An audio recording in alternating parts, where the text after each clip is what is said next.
Net question क्या कर रहा है, sine square theta tan plus cos square theta cot theta plus 2 sin theta cos theta equal to क्या prove करना है, tan थीटा और cot थीटा। यहां तक क्लियर।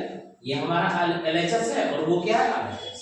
तो हम यहाँ पे LHS से स्टार्ट करते हैं। बेसिक चीज इधर ध्यान रखना है, tan थीटा क्या होता है sin बटे cos, cot थीटा क्या होता है cos बटा sin, cosec थीटा क्या होता है 1 बटा sin, sec थीटा क्या होता है 1 बटा cos, sin का रेसिप्रोकल cosec, cos का रेसिप्रोकल sec। क्लियर। तो यहाँ LHS से स्टार्ट करते हैं।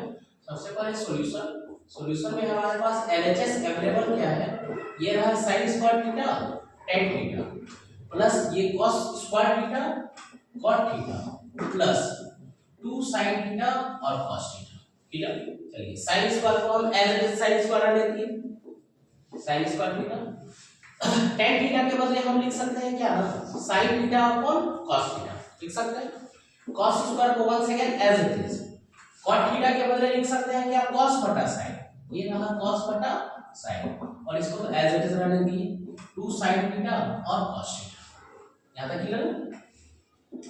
इसको सॉल्व किए तो ये हो जा रहा है sin क्यूब थीटा अपॉन नीचे हो जा रहा है cos थीटा प्लस यहां पे हो जा रहा है cos क्यूब थीटा और नीचे हो जा रहा है क्या sin थीटा प्लस ये तो एज इट इज क्या है 2 sin थीटा और cos थीटा अपॉन कितना हो गया 1।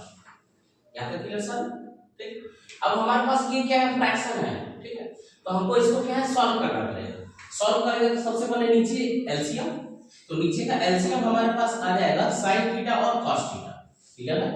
चलिए इससे डिवाइड करते हैं, cos थीटा से अगर डिवाइड किया गया तो cos को कैंसिल बचेगा क्या हमारे पास sin थीटा, क्या बचेगा sin थीटा, ऊपर sin क्यूब ऑलरेडी पहले से है तो पावर क्या हो जाएगा 4, sin की पावर क्या हो जाएगा 4, sin की पावर 4 थीटा। क्लियर। इस वाले से sin से डिवाइड करेंगे क्या बचेगा cos बचेगा, ऊपर cos क्यूब पहले से है तो क्या हो जाएगा cos की पावर 4 थीटा। यहां तक क्लियर। अब ये जो sin थीटा cos थीटा है 1 से अगर डिवाइड करेंगे तो ये पूरा बचा, ये पूरा ऊपर मल्टीप्लाई होके ये क्या हो जाएगा ना 2 sin स्क्वायर थीटा और cos theta, 2 sin square theta और cos स्क्वायर थीटा। यहां तक क्लियर। 2 तो as it is sin theta into sin theta sin square theta, cos theta into cos theta cos square theta. अब हम इस पूरे को a प्लस b का होल स्क्वायर लिख सकते हैं, sin पे पावर 4 को लिख सकते हैं sin स्क्वायर का होल स्क्वायर, cos पे पावर 4 को लिख सकते हैं cos स्क्वायर का होल स्क्वायर और प्लस 2ab, यानी कि अगर इसको a square plus b square plus 2ab के फॉर्म में एक्सपेंड करें तो ये हमारे पास आ जाएगा a प्लस b का होल स्क्वायर, वेयर a क्या हो जाएगा sin स्क्वायर थीटा और b क्या हो जाएगा cos स्क्वायर थीटा। क्लियर।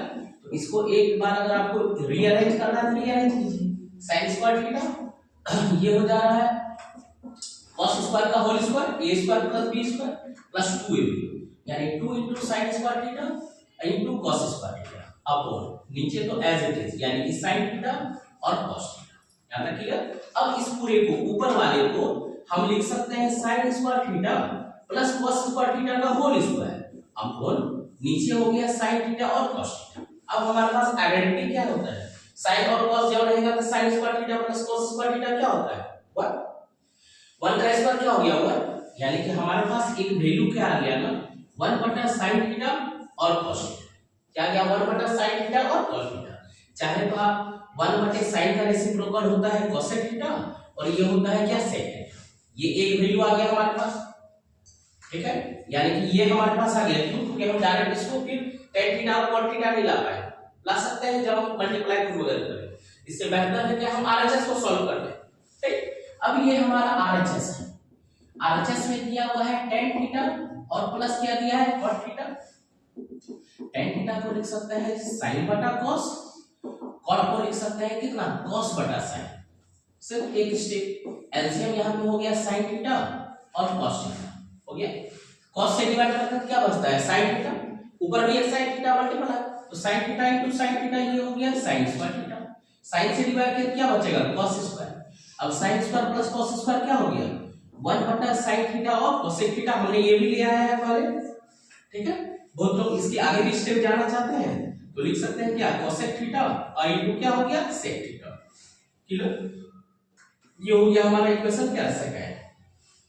तो from equation first and second LHS equal to क्या हो गया आरएचएस। ठीक है, एक स्टेटमेंट आप लिख सकते हैं from equation first and second we get LHS equal to RHS. Last में आप लिखिए क्या, हेंस प्रूव्ड।